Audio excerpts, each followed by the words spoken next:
म्हणून स्वामी समर्थ पुण्यात आले आणि 3 दिवस राहिले सुद्धा. पुण्यातले स्वामी भक्त हरिअण्णा शेटे आपल्या सहपरिवारासह अक्कलकोटला श्री स्वामींच्या दर्शनाला गेले. हरिअण्णा शेटे यांना बघताच स्वामींचा राग अनावर आला. आपल्या पायातल्या चपला फेकून मारत स्वामी म्हणाले, इथून पुढे इथं येत जाऊ नकोस.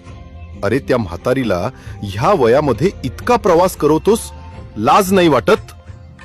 अण्णा म्हणाले, अहो स्वामी, आम्ही अक्कलकोटला निघणार ह्या गोष्टीची भनक लागताच ती बैलगाडीमध्ये जाऊन बसते. यावर स्वामी शांत होत म्हणाले, आता त्याची गरज नाही. आम्हीच येऊ तिकडे पुण्यात. कधी ते नक्की नाही, पण येऊ नक्की. हरिअण्णा दर्शन घेऊन परत पुण्याकडे निघाले. बैलगाडीचा 3-4 दिवसांचा प्रवास करून हरिअण्णा पुण्यात आपल्या दारात आले. बघतात तर काय, समोर साक्षात श्री स्वामी समर्थ आधीच येऊन ध्यानस्थ बसलेले होते. सगळ्या परिसरात एकच आनंद झाला. हरिअण्णा शेटे यांच्या घरी स्वामी 3 दिवस राहिले.